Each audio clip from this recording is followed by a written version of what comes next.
During the sprawling battle around Wall Maria and within the Shiganshina district, Erwin's miscellaneous troops expressed their doubts about the relevance of their actions, especially since they're certain they won't return alive from that fight. Instead of outright dismissing their thoughts and sugarcoating his own, Erwin is honest and blunt. He doesn't give his troops any false hopes but is straightforward. While his mode of expression sounds overly gloomy, it helps his subordinates adapt to the constant carnage around them. Soldiers might be brave and noble, but they genuinely stop caring when they're at death's door. Despite all evidence to the contrary, Erwin firmly states that all death has meaning, even if that meaning is derived from how survivors react to their comrades' sacrifices. Erwin goes on to ask his subordinates, "Would you say that of our fallen comrades? Their lives, were they meaningless? No, they weren't." His words consistently give his soldiers clarity and incite bravery, helping ease the burden of despair and doubt from his soldiers' weary backs. Erwinsmith has always known that his actions would bear fruit, even if he has no idea what the future he's fighting for actually looks like. Despite his seemingly aloof nature, Erwin is the glimmering ray of hope in titan-filled darkness. He does everything in his power to save his people from eternal damnation. Erwin never gets to solve his personal questions, he never learns that a world exists beyond paradise, but none of that matters because he doesn't focus on anything other than his mission.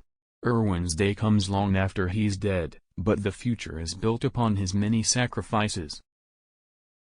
When Levi miserably contemplates the deaths of his best friends, Isabel and Ferlin, at the hands of a Titan, Commander Erwin takes it upon himself to knock some sense into him. His words are inspiring, and he doesn't use an emotional filter while expressing himself.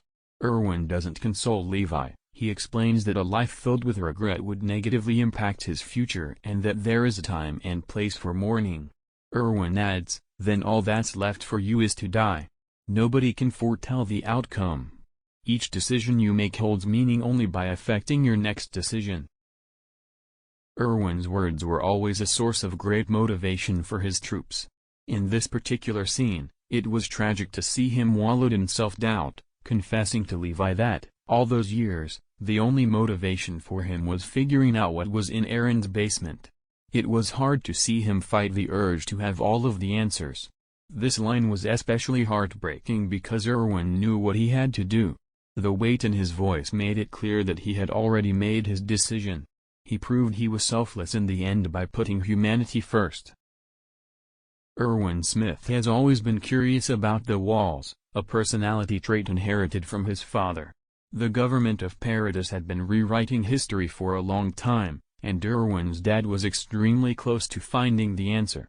Unfortunately, the military police murdered him before he could confirm his hypothesis. Erwin has since been a firm believer in the truth, no matter how unpalatable.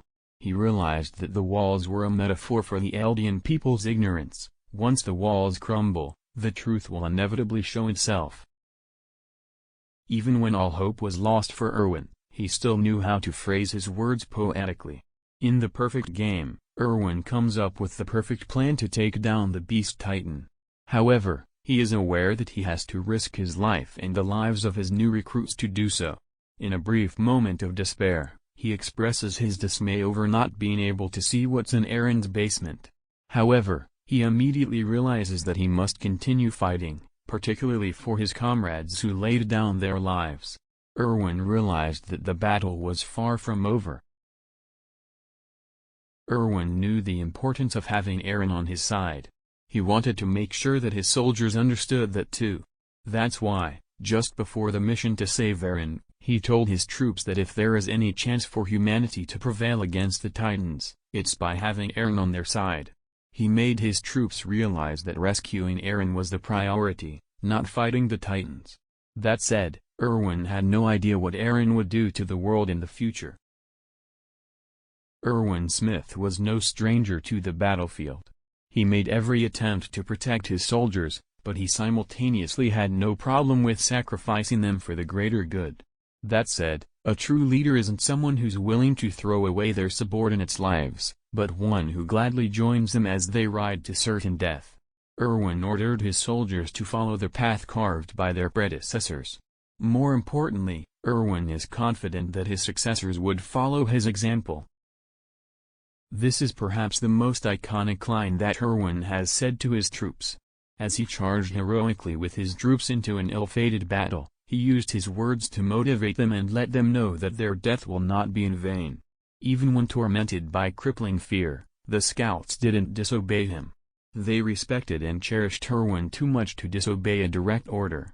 Erwin told his soldiers not to give up, that their efforts would not be in vain. He asked them to rage, scream, and fight until the last breath leaves their bodies. During the 57th expedition outside the walls, Captain Erwin and Captain Levi tried to expose the identity of the female Titan. Unfortunately, the operation did not go as planned because the female Titan used a special scream to alert every single Titan in the area. As they all went in to attack the female Titan, the troops had to retreat. It was at that moment that Erwin said something utterly brilliant. He immediately deduced that since no one actually saw a person inside the female Titan get eaten, they must be a member of the Scouts. Erwinsmith is a calculating man. Despite the potential consequences, he embarks on a risky attempt to overthrow the government. Erwin believes in a future that would benefit every human living in paradise, rather than a select few aristocrats and magistrates sequestered deep within Walshina. While he never gets to see the world beyond paradise, Erwin has no illusions that this world actually exists. As such, he vows to use any means necessary to ensure that the missions are ultimately successful. These words might not seem like they hold much meaning, but anyone watching this scene knows just how heartbreaking they are.